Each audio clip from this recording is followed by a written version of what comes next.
ابني فراك قوي قوي قوي وبيتحرك كتير ومفرهدني معاه. الحركة الزيادة لو كانت في الذكور يعني الولاد الذكور، يعني أولاد مش بنات، بنتجاهلها قدر ما، لأن الذكور فراكين زيادة، احنا رغايين طبعا، يعني ده امر مفروغ منه. يعني البنات ادائها اللغوي عالي شويه والذكور ادائها الحركي عالي شويه، فلو الحركه في النطاق اللي يعني فراك سيكا فبنتجاهلها.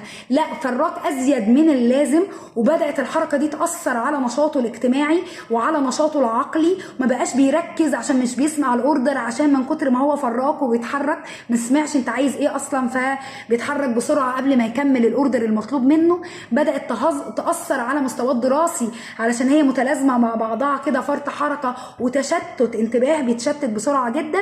بدا الكل يشتكي منه في النادي، الكابتن، المس في المدرسه، بقى كذا حد واخد باله ان الحركه كده مأثره على حياته. تعالي المتخصص، ساعتها بنعمل تقييم دقيق. لو شكيت في اعراض ADHD اللي هي اضطراب فرط الحركه وتشتت الانتباه، بقيسها على الاعراض اللي عاملها DSM-5 اللي هو الدليل التشخيصي اللي عاملاه لنا الجمعيه الامريكيه.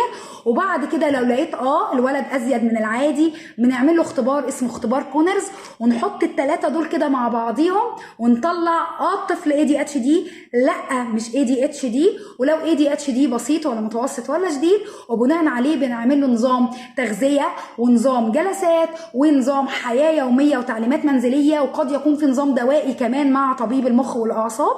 كل ده مع بعضه عشان نحل الأزمة ونتكيف مع مشكلة الطفل، وتبقى أقل آثار جانبية عليه ويقدر يعيش حياته بشكل شبه طبيعي. لو عندك المشكلة دي روحي المتخصص وما تتأخريش وما تضيعيش وقت في حياة ابنك.